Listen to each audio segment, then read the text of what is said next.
Hope Channel, changing lives. I welcome you, my wonderful viewer, to today's program on Family Life on Hope TV. We are so grateful to God that He has given us opportunity to interact with you once again. Today you are going to enjoy our topic, and we want to say that we are celebrating fathers for the wonderful thing they've been doing for us as women, as children, as families. And so we've dedicated the entire June to treat topic concerning fathers. We want to understand them. We want to know who they are, their responsibilities, and how they become good fathers. Last week, we studied about the father figure in the family. This week, we are going to talk about before becoming a father. Before becoming a father, a lot of expectations are out there. People expect you to be this and that, and what do you need to know before you become a father? So I'm with my wonderful 3 guests. We have 2 on Zoom and 1 present here. When I meet this man, it's wonderful. Pastor Josiah Ando. Yes. Pleased to meet you again. Yeah. I mean, it's been a while, huh? Yes. You've run away from us for a while. I haven't. You are welcome. Thank you. Good. And then I have Mrs. Tepelai.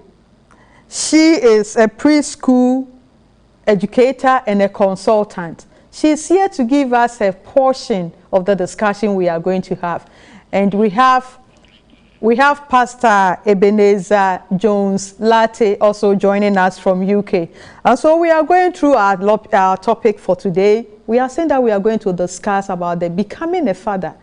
Before becoming a father, what I expected of you. My name is Mrs. Betty Adom, and my costume, my outfit, the fabric is given to us by ATL, and our creation designed it nicely for us. So we will give you their number if you want to contact our creation. And if you need any fabric for your wedding or for anything, you can contact ATL.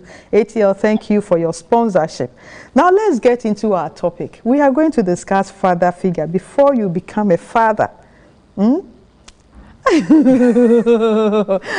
and Mrs., you are welcome. Thank you very much. And I'm happy to join you all the way in Ghana. Pastor, how are you doing? Well, I can't complain. We thank God for everything. It could be worse, but God is good. Kindly tell us a little about UK. How is UK now? Well, currently we were supposed to get out of the lockdown, but it's been shifted for a month. We're in the summer month now, so it is much warmer. And also we are also watching the Euro 2021. So it's a football season. Everybody is excited. We just want the country to be open so we all can go about our business. We're tired of COVID. Wow. Wow. We thank God. We thank God. It's a good news. And then Mrs. Tepe, how are you? Hello, Mrs. Tepelai. How are you?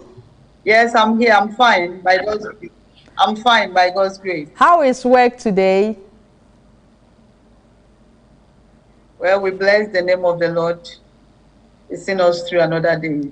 Wow, seeing your background, you know the song that came to my mind. A, B, C, D, E, F, G, H. Today, so we are going to enjoy your presence here. So let's come to the studio, Pastor Josiah Ando. Yes. Dr. Pastor Josiah Ando. Yes, we want to know how we want to, if somebody wants to become a father, we want to find out what are some of the responsibilities that lies ahead of the father. Before you become a father, you have to know why you want to be a father. So why do people even think of becoming a father? Okay, thank you very much. I think this is a very important topic because before somebody begins to drive, the person goes to learn how to drive. Yes. And before somebody becomes a teacher, the person goes to a teacher training, nursing. In fact, every role that we play, we prepare ahead of time.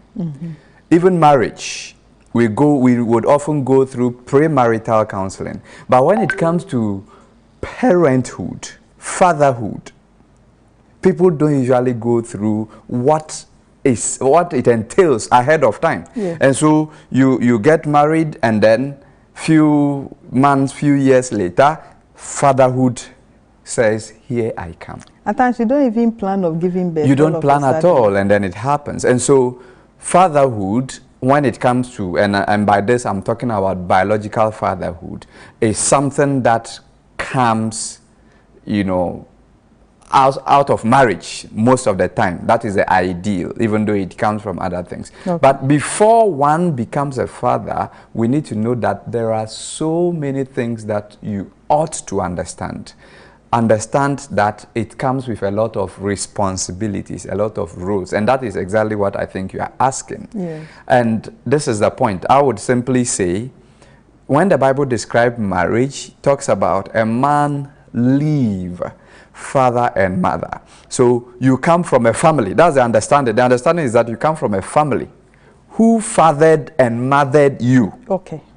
And then that person would cleave to a wife, and then they will become one flesh. In other words, you have a family, you become independent of that family, and then you form a new family.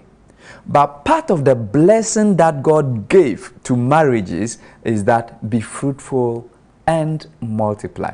And that means that you would have to multiply. Of course, that instruction means you should multiply both your kind and the ones that are not your kind. So in terms of multiplying your kind, that is where procreation comes in the in the marital mandate. So you have children, and as a father, you become a father. Okay. Once you are becoming a father, what you need to notice that you are adding on to the family you started. You started as two people. Yes. But the moment you become a father, you know that you are becoming three. Three.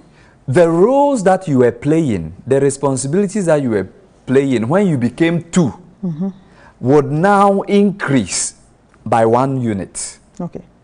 And that is what you need to know. So the point I am making is that before you become a father, then all the roles that you were playing as a husband would have to be improved upon and increased. Okay, so as a husband, your role is to lead your family, that is you and your wife, spiritually. You are to lead physically. You are to lead, in all aspects. So you have to ensure that once you are becoming a father, then that role will have to be extended to the child that is coming in. Okay. So if I get you right, you are saying that when you become a father, you have 3 areas that you need to consider. You are responsible to your extended family that you were at first, to the immediate family, and maybe to the society that you are in. Let me go to Pastor Lai. Pastor Alate, what are some of the expectations or the responsibilities that a person who wants to become a father should take into consideration in terms of the extended family and then the nuclear family and the society? Thank you, Betty, for that question. I'm reading from Adventist Home, page 213, where Ellen White says that to be a father, you must not be a boy or moved by impulse. And therefore, being a father and a husband are 2 different things, because I take the view that people don't have to marry before they have children. This is what we have now, so we have to address that. But in terms of the Christian family, we are thinking of a husband and a wife, and then procreation. As a result of that procreation, a child comes in. Well, and therefore, if you're going to be a father and to have an extended family, you don't have to be a boy. A boy, that means you think childishly, you work on impulse, but you are very careful, knowing that you are adding to your family other responsibilities, where Ellen White says, you become more like the priest in your home. So first of all, if you're going to be a father, think of yourself as someone who can lead a wife and children. Of course, it may happen that you may not have children because either you are for medical reasons, for other reasons, or even as you get married, you might lose your wife, you become a widower or something. But being a father is very important because you are the one who was setting the example. You are like a husband. You gather your children around you, your family. I think I would say that being a father, I should be the last person to eat in the house. In other words, I have to be sure that those that I'm with are well fed, are well looking after, and then I'll be the one to enjoy the last. For me, practically from where I'm coming from, I was trained at home. I saw what my daddy did, I saw what my mom did, and I saw how we related to our. So my learning practice has come from what I learned from home. And my father was a very responsible man. So we learned from him.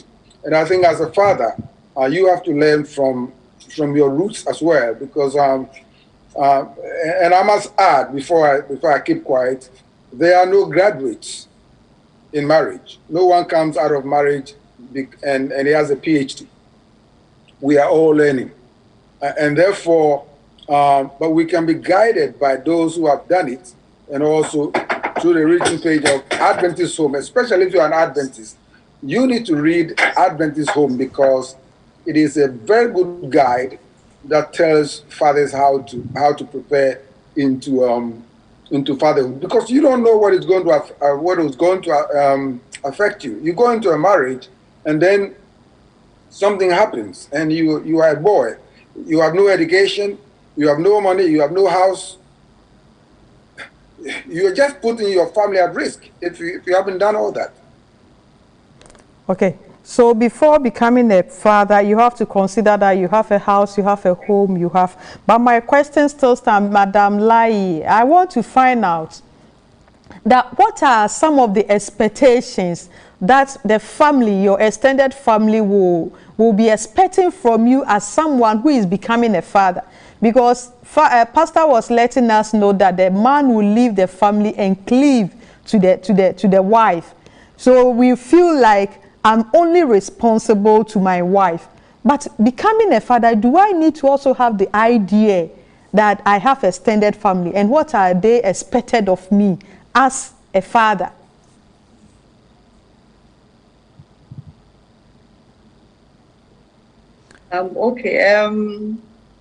Becoming a father, we all know that in the African society, we are not only limited to the nuclear family. We also have a responsibility towards our extended family. And becoming a father, the extended family also expects that they will not be neglected. They will not be neglected. Even though you have to leave father, mother, and cleave together as one. There's still a responsibility towards the extended family. And I always say that in becoming a father, the extended family expects that you will be able to take good care of your family. That is one expectation. Because I look at it from this aspect that the Bible says in Psalm 1:7, verse 3, that children are a gift of the Lord. And if children are a gift of the Lord, it means that we have a great responsibility towards that call that God, or that gift that God is giving to us. But then in our society, we cannot just leave out the extended family. We can't leave out the extended family. They also have a great role to play when it comes to becoming a father. Because I always say that some of us grew up probably being taken care of grandmas, grandpas. It's unfortunate that nowadays we don't get that kind of support from the extended family because of the times in which we are living in. Maybe the extended family are far away from us. But then we cannot just cut off the extended family. We have a great role towards the extended family too. So we in this part of the world don't actually, even though father, mother, you cleave together, but then you still have a responsibility towards the extended family.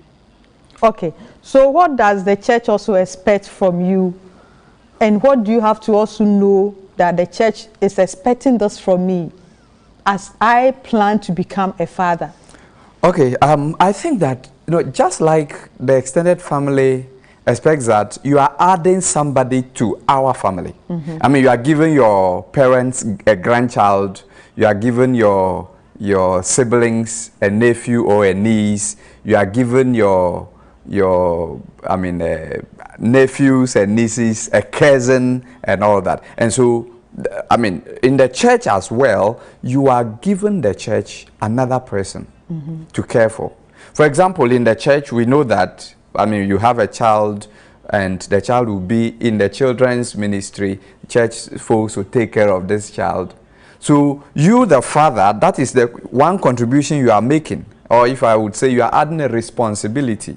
There is this understanding that it is not one person who takes care. It is one person who, goes through the production process. I mean, even that, not one person, two people, a man and a woman. But we are saying a family does the production. But when it comes to the care, it is the society.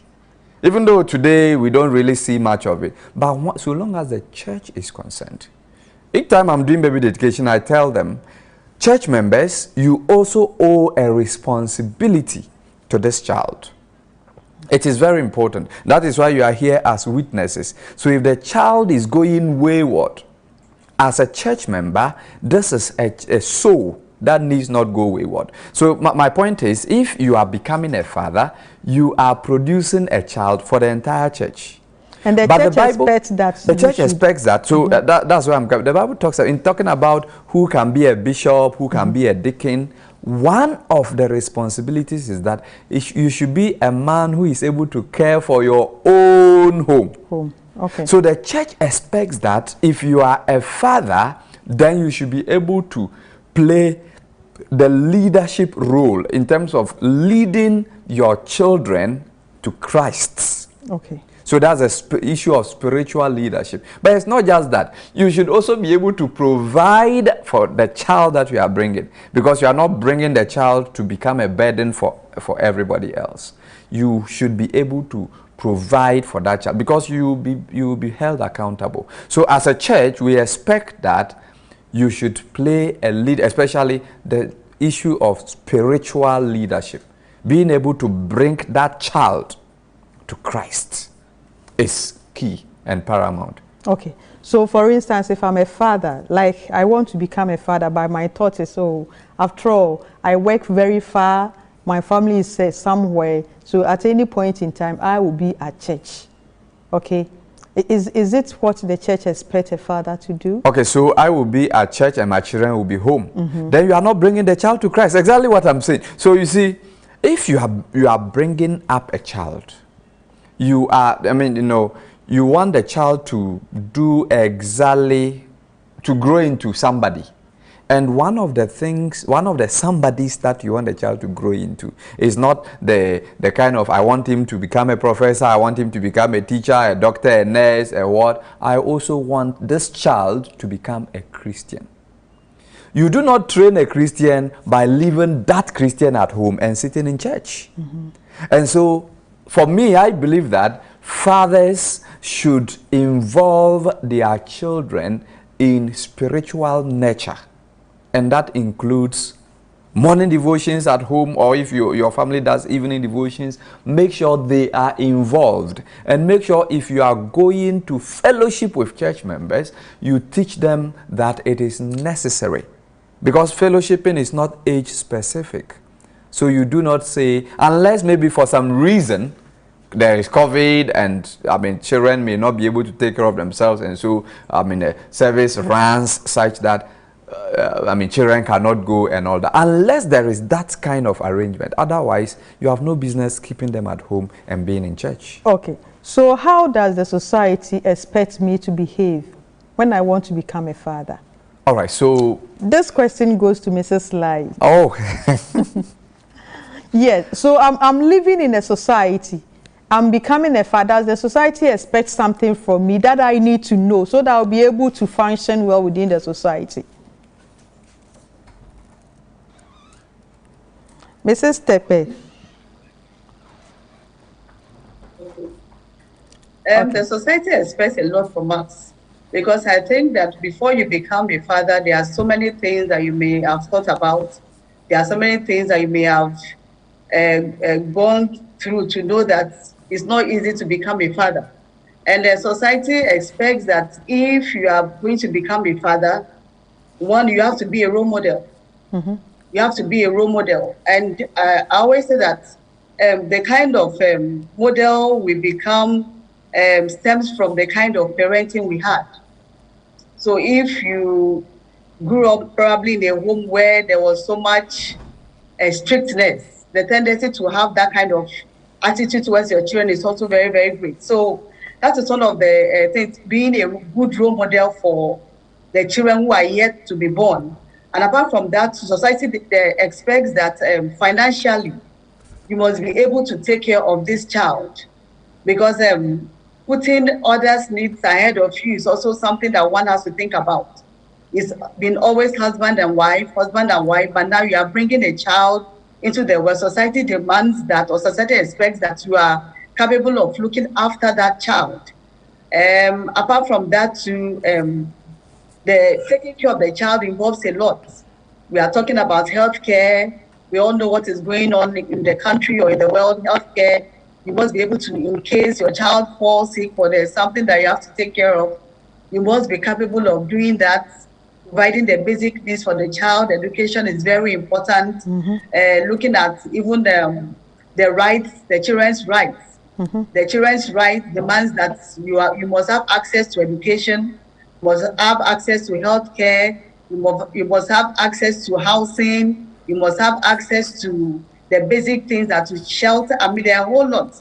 So children who are yet to be born, even in society, the government has certain rights that the children have. Whether you like it or not, children must have access to all these rights. And when they are denied of this right, that is also a failure on our part.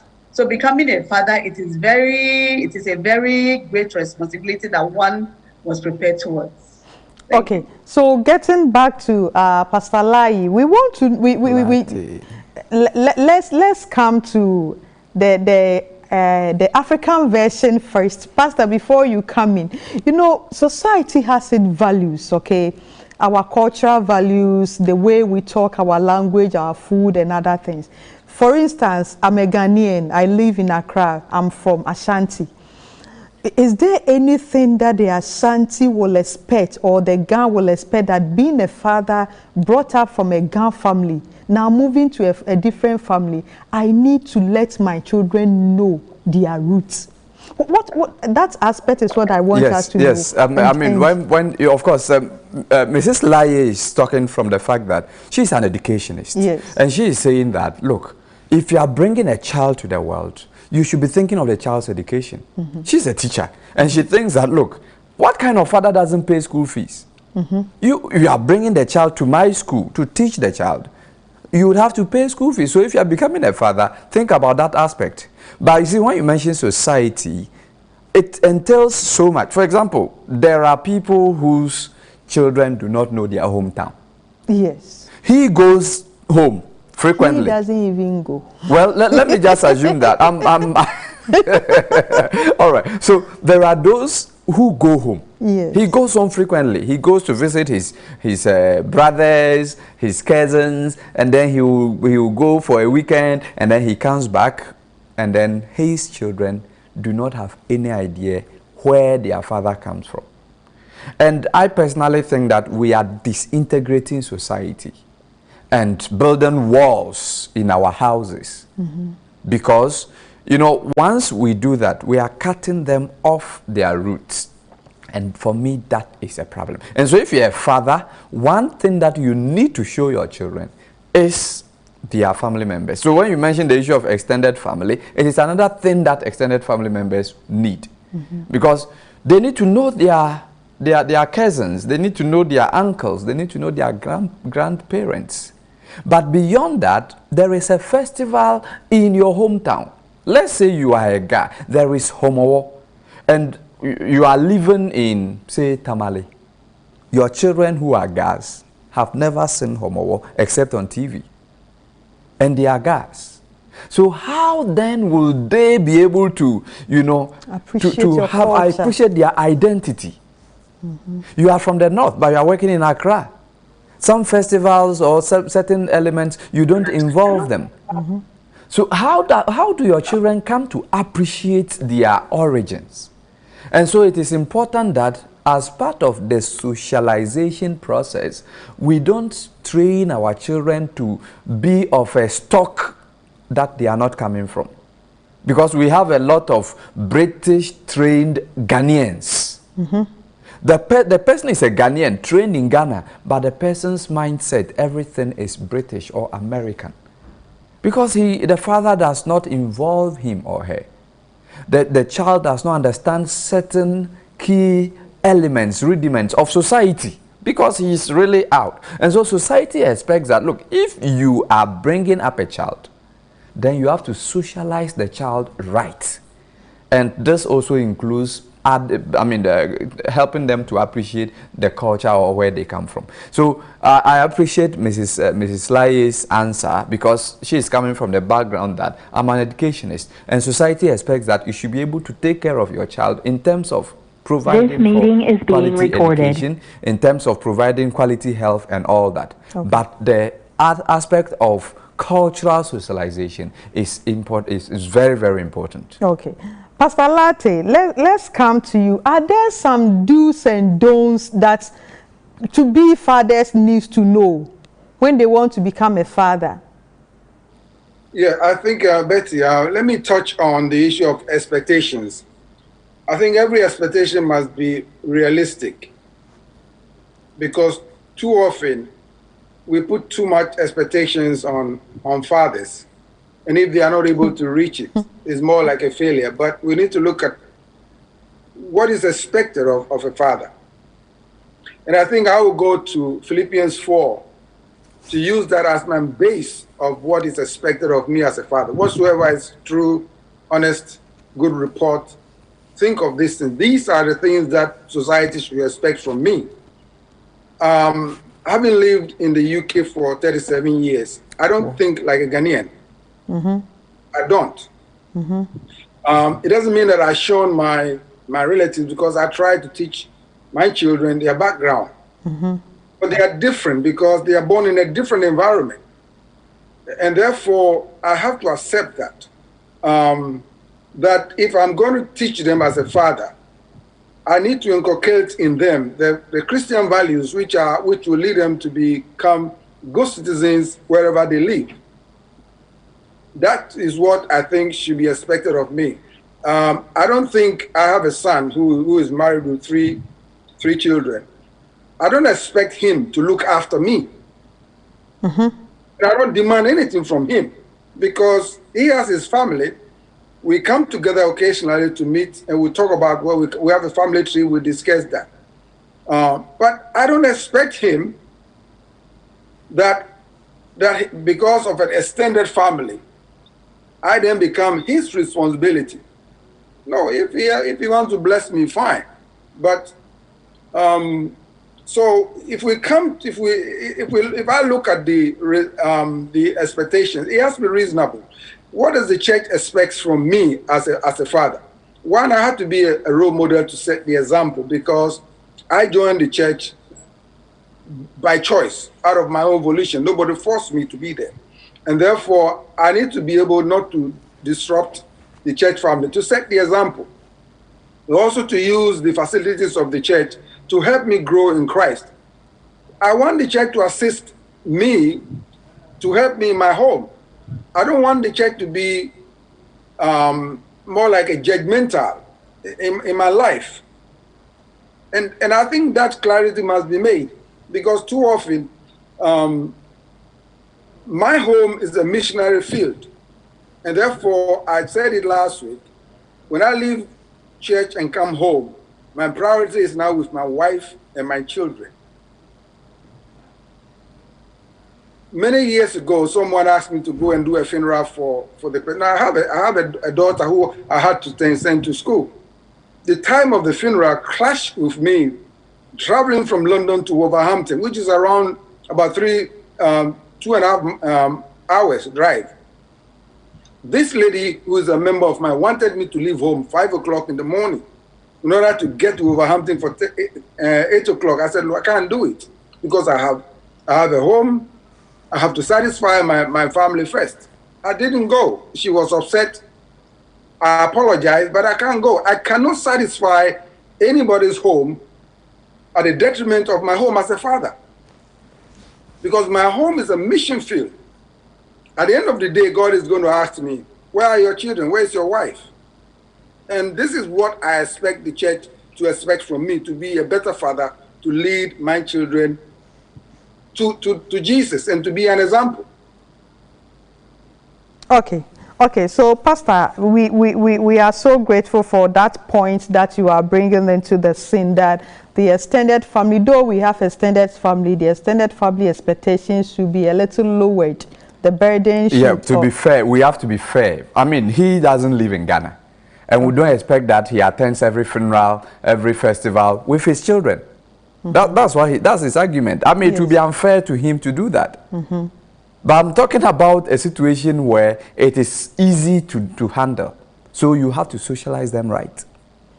That aspect is very important. Socializing the children right. Even he who lives in the UK, he teaches them well enough to be able to, but he's talking also about the aspect of we expecting our children to come and take care of us. Yes, because some fathers, before somebody becomes a father, he is thinking that I'm going to invest in my child because my child is going to. We have given I'm coming. To our my children. Child is going to take care of me when I'm not there. If you're a father, you should learn to prepare for when you stop being active. Your children are an investment, not for you, for them to come and take care of you. If your child takes care of you, praise the Lord. But it is not their responsibility. It is your responsibility to take care of that child. But not for that child to come and take care of you when you are old. It is not written anywhere. It is just our expectation of our children. So I agree with Pastor Jones Lati that, look, if I'm taking care of my child, I am investing into that child to become a better person. So that, because I brought this child, it was my activity that brought the child. The child didn't ask you. He didn't ask me, she didn't ask me. So my role is to place this child in a position where he or she becomes okay. Without expecting anything from the child. And the person becomes independent, and I am done. Okay. Even then, I am not yet done. I would have to continue functioning as a consultant. Fathers continue to function as consultant. Once in a while, that child will come to you, consult you on one or two things. You give your experience, and that is fine. Okay. But fathers will have to stop expecting that I paid your fees, I paid your medical bills, therefore I am now a retiree. Bring me your salary. Use it to take care of your children. Right, I think if I should chip in. Okay. Sometimes, because as I counsel couples as well, the expectation from the other side is unrealistic. People don't marry your daughter because then you add all your problems on them. You know, fathers should, I mean, there are times in which you have to outlaw your in-laws. Okay. Pastor, explain. In other words, if they become too much intruding in your family, Abraham allowed Isaac to marry. He was never in his life trying to control him. Yes. So when extended family is trying to impose themselves too much on you as a father, you have to be strong on your feet to say, listen, okay, that's how far you can go. That's what I mean. You outlaw your in-laws. Make sure there's a barrier. They don't come further than that.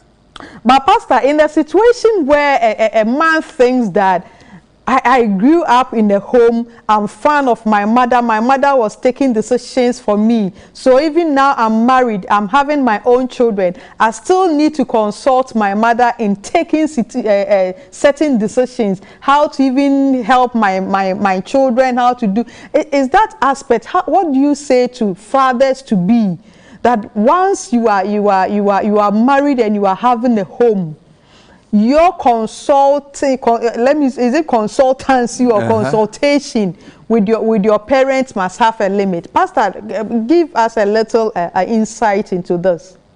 Again, I go back to Adventist Home page 213. Ellen White says, a father must not be a boy. And therefore, when you become a man, there are things you are responsible for. Of course, you can rely on, if you have a relationship with your parents, you can always count on their counsel, which is very good, because when my father was alive, as old as I was, I'll always go to him, Daddy, this is what I'm thinking. Can you? Then he also gives me his side of mind. So there is no, I don't have, I'm not a repository of wisdom to say that I cannot benefit from the counsel that my parents would give me. So there's a place for it, that if there are issues, my son can come to me and say, look, Dad, I'm having these issues with my wife, and I'll listen to him. But I don't determine for him. Yes. I make that environment so that he can come to me, we can talk about it, and I say, okay, me as a counselor, I never advise anybody to do anything. I tell you why. Because if I told you to do something and it doesn't work, who did it? Okay. You did. Okay. I did. Yes, I'll blame you. You suggested this to me. Yeah, if I ask you, okay, what do you think? What do you want to do? And then you do it, I've empowered you to do that. And therefore, when I consult the elderly person or somebody else apart from my family, I'm trying to tap into their expertise for me to make the right decision. Okay, so from what Pastor is saying, there is no boyish attitude no, you when it be comes a boy. to But you can once in a while consult with people. Whatever they tell you, you base on that and make your decision. Okay, so we want to go for a short break and come back. When we come, we want to see how the expectations are so much. The workplace here and there. How can fathers and mothers blend, or to be fathers? Who is listening to us? Then this one is very difficult. Then let me set my somewhere. But how can we blend in order not to die out of the situation? So we will be right back. Don't go away. Let's pray. We are praying together with you, and so send a praise report. What is it that the Lord has done for you? What I will cry, Yankopon Ashadie. Ne Yesu Christo Jidim. I want Yankopon Femono, and Sabi Bebe Jumano. I cheat Nimpano, didn't creme rade. Sir. At Yan and Impayadu and say, the Betimia Ayano, Janjambia. Not just a fee at the bone fit, as a fee edino. Yankopon in the power pam. And yes, sir, or the Maizra fool, Nemo in the Pancasawa pam. I'm calling to pray for my family members who are outside the nation and those who are in the nation. Let's pray. Showing this on every Friday at 6:30 p.m.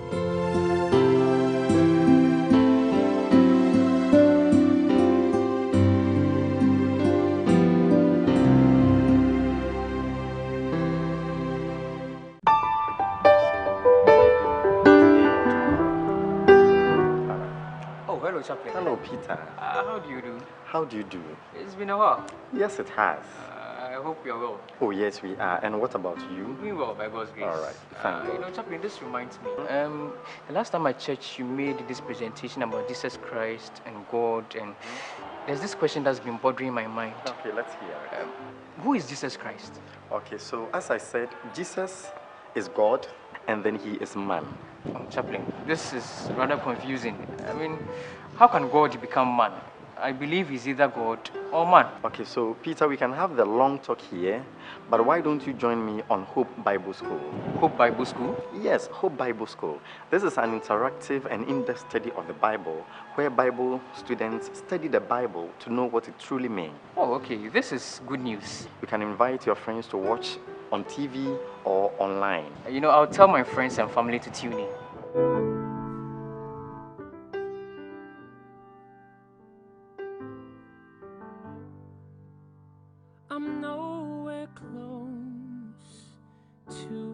Staying with us, we are discussing becoming a father, and with me here is Pastor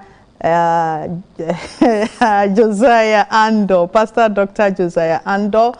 I have two resource persons joining me on Zoom, Pastor Ebenezer Jones Latte and then Mrs. Tekpe Lai.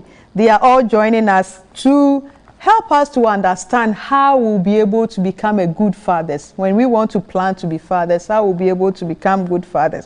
I am Mrs. Betty Adom, and I want to acknowledge our dear viewers who are joining us on Facebook. I have Mrs. Josephine Frifa. Thank you so much for your contribution and for always being with us on this program. You can also join us on WhatsApp, our usual WhatsApp number, and then on Facebook and YouTube. You can join us with your comments or your questions. You can also phone in so we will know exactly what you think about. Do you have any experience before becoming a father? How did you feel? Were you having any tension that things are going to be difficult? How were you able to blend when you became a father? So share your view and let somebody also learn from your experience. Now let's come to our discussion. We want to also find out, we have a whole lot, you have talked about a whole lot of expectations, responsibilities. How do we blend this in order to be effective fathers? We have work, we have society, we have family, we have this. How do we blend all in order to become good fathers? Well, having a nice blend for me is one of the most difficult tasks for anyone. The reason is, I've often said that in order for you to excel in your career, one way or another, there may be something else that you would sacrifice. Okay. And I mean, that for me is quite true, that if you would excel, and by excelling, I am saying to be there at the very top of whatever it is that you do, yes, you may have to make some sacrifices along the line. In the same vein, for a father, for you to become the best, that kind of father who is, there, you would make some sacrifices. For example, there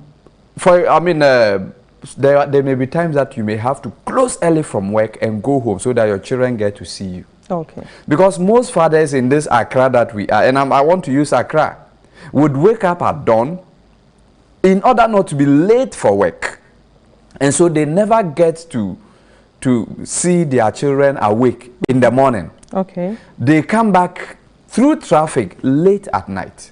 And so the child grows, somebody is paying his fees, and he doesn't see that person often.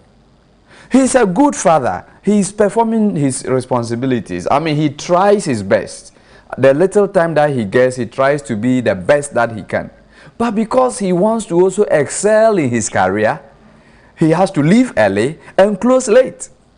So for me, there may be times that you would have to make a conscious effort to close early.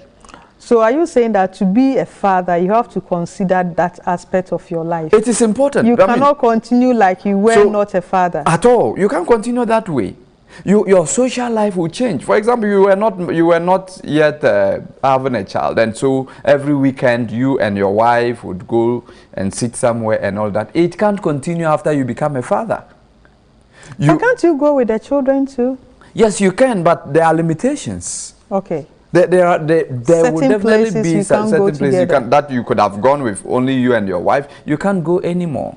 Last week, on the show, Pastor Jones Latte, I listened to what he said. He said that he has refused to close late from church board meetings. Church meetings should not take him away from the first church, which he has in the home.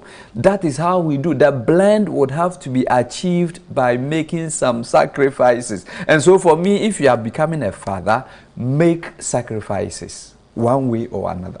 Okay. In terms of especially career. In other aspects, your social life, you would have to sacrifice some of them. Otherwise, you will not be able to excel as a father.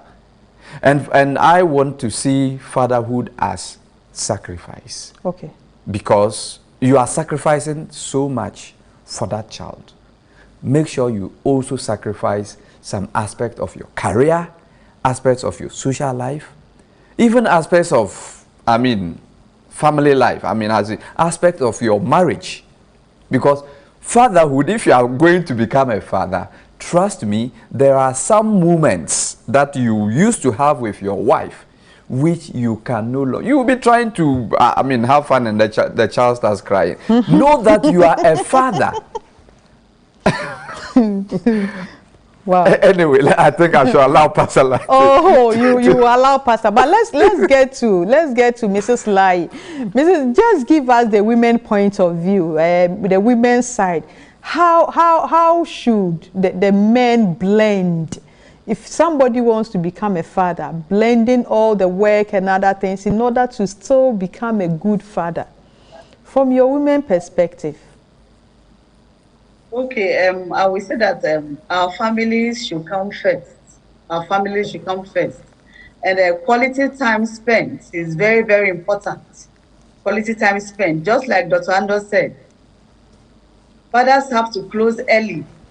Sometimes you just have to sacrifice that time just to come home and spend time with the children. And I want to say that the COVID has really taught us a lot, because during the COVID, realized that most parents had to work from home. Children were not going to school, and that has really increased the bond between among families, because parents some were going, but then some were glued and were working from home. So I want to say that quality time spent is very, very, very important with children. The responsibility should not only be on mothers, but fathers also have a great role to play in their home. And I must say that fathers should also try not to bring work home. You come home and your children want to enjoy that quality time with daddy, because daddy has been out of the home the whole day and daddy is home. Children want to bond with father. So fathers closing early and coming home and not bringing work home. You want to have that quality time. Even the mothers too, it's like a family time together. Mrs. Lai, let me come in. Are we really saying that because I want to become a father, I have to sacrifice my career? I have to sacrifice the good job I'm having?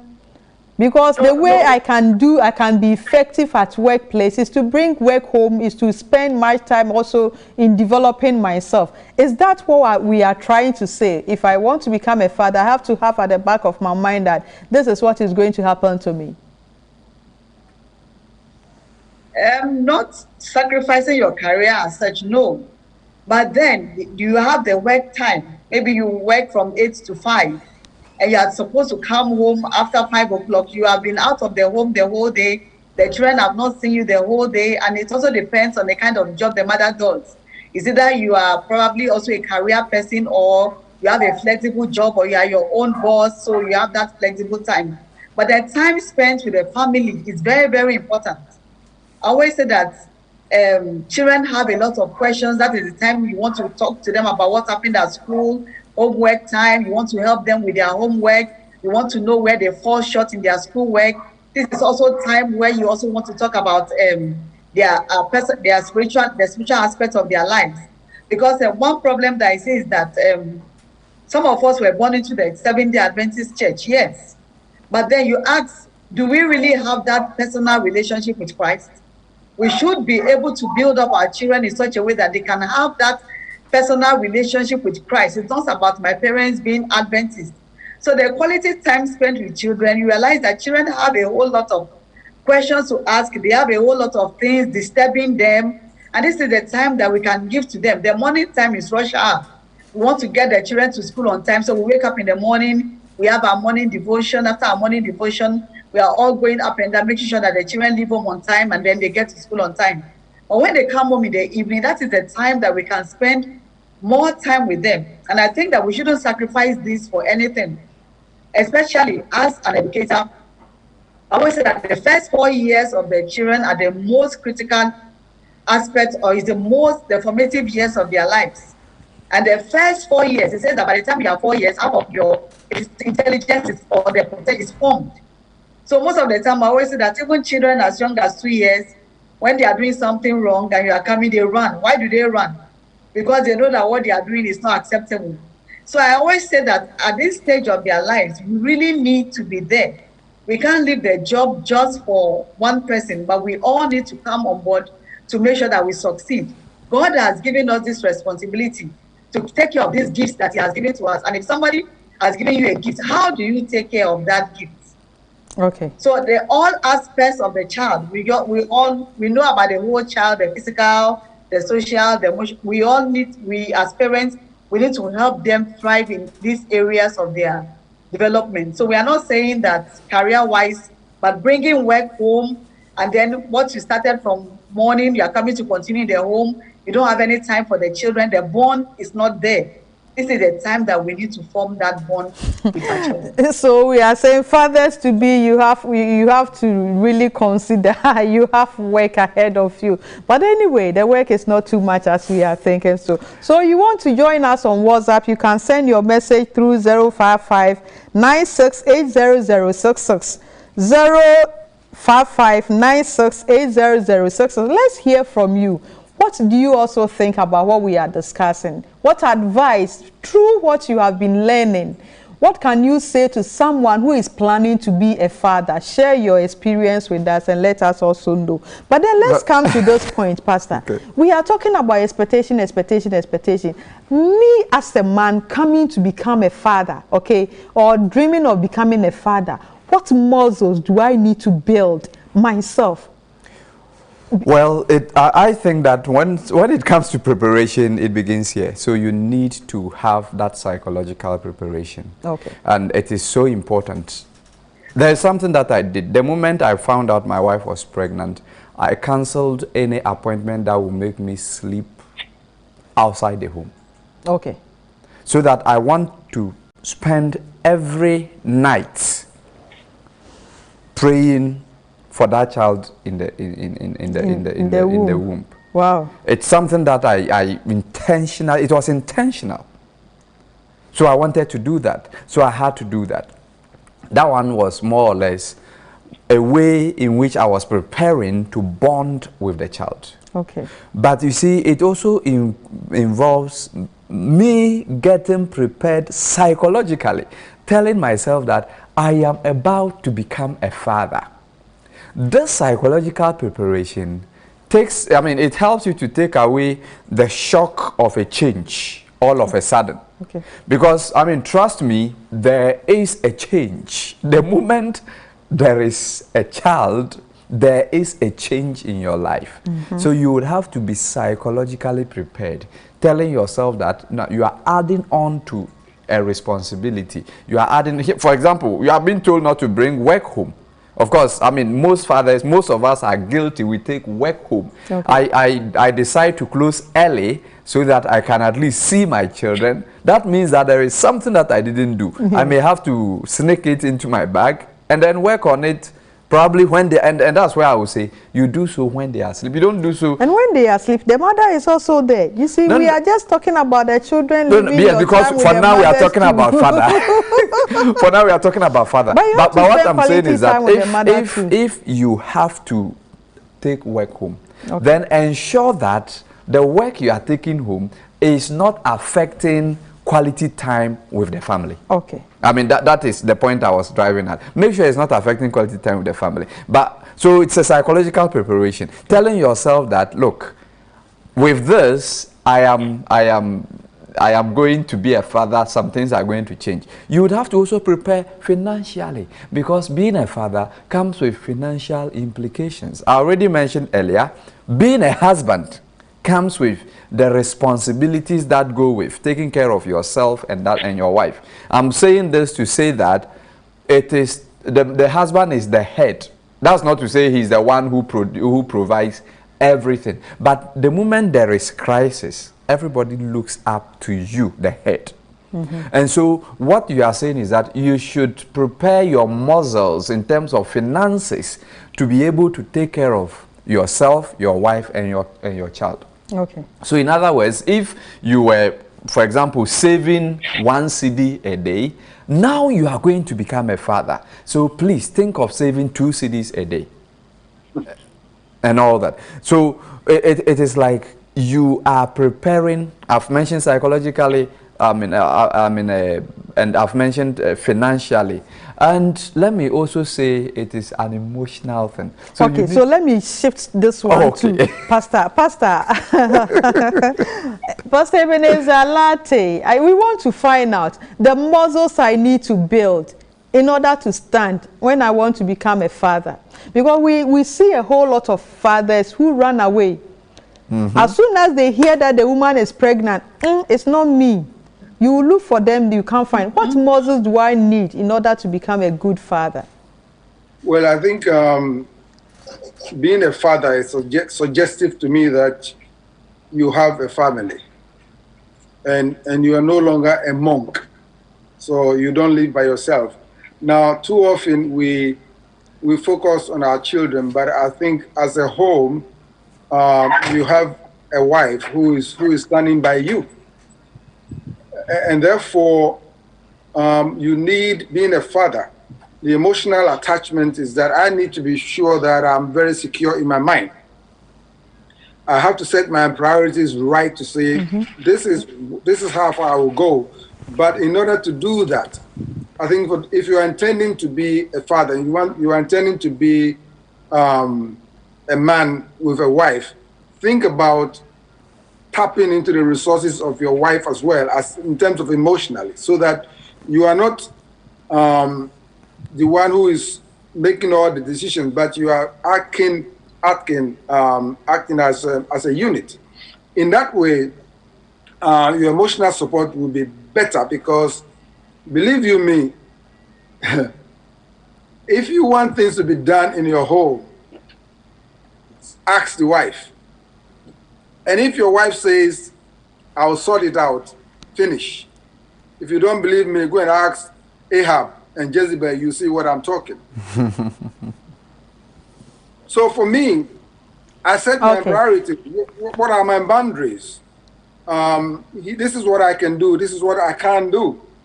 Of course, it is not all the time that emotionally I'm strong enough to do the things that I want to do. But that is why I have a wife at home who can also be a helpmate. In other words, a helper who is there to assist me to be a better person. So I would tap into the emotional intelligence of my wife in order for me to be a better person. So for you, if you look for a man who is looking for a wife to be a father, do not neglect the counsel of your wife as well, because you'll be much richer if you do that.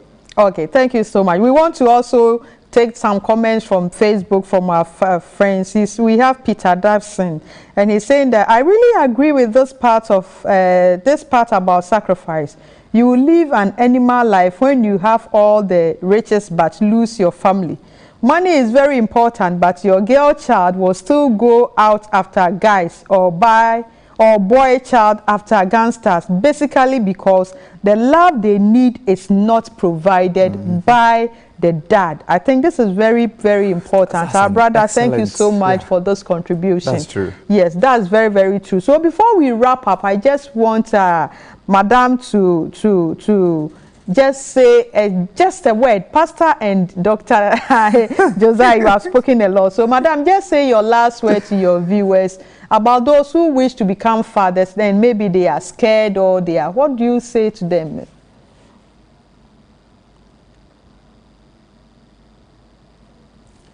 Hello. The Bible says that, the Bible says that if you lack wisdom, you should ask God for wisdom. And I think that being a father, it requires great wisdom. And God, being the one who gives the wisdom, is always there to see us through. Some of us, before we became mothers, we were also scared, but by God's grace, God has been faithful. And just like Pastor says, you need emotional maturity. And the quality of fatherhood or the quality of father you become depends on your emotional maturity. It's not meant for boys, but for those who are matured, those who are willing to sacrifice, those who are willing to put the needs of others ahead of them, those who are willing to shape other people's lives, and those who are also willing to be there, to nurture, to love, and to take care of the children who are going to be brought into the world. Thank you so much. Thank you, my lovely guests, for giving us all this insight today. So it's two-way affairs. It's neither sweet nor sour. And depends on how you prepare yourself. That is how you are going to enjoy. So prepare your mind. Your health is also important if you want to become a great father. We don't want a father who will always be sick and the children will not have anybody to run to. So prepare yourself emotionally, physically, psychologically, mentally, and even health-wise. On this note, I want to draw our curtains and want to say a big thank you to Dr. Josiah Andor for making time with us. And then Mrs. Lai Tepe, for your time all the way from Cape Coast, showing us your love to our lovely viewers. God bless you, and we hope to count on you once again too. Pastor Ebenezer Latte, we want to say a very big thank you for joining us on 2 solid occasions to help us know our part to play when it comes to fatherhood. God bless you, and God bless me too, Mrs. Betty Adom. My outfit was provided by ATL. ATL gave me the fabric. If you want anything for your wedding, for your engagement, if you want something to sell in your shop, you can contact ATL and you get a very nice fabric for your activities. And it was designed by ER Creation. And I just want us to also acknowledge them. If you want to contact them, you want to contact our creation, you get to us, we will let you have their number and you get in touch with them. They are into training, short-term training, long-term training too. So we want to say that thank you so much to our creation, and thank you to ATL for sponsoring Family Life. Until then, we'll come your way next week, Thursday. Stay blessed. May the Lord be with you, and get connected with God, for He is coming soon. All the best.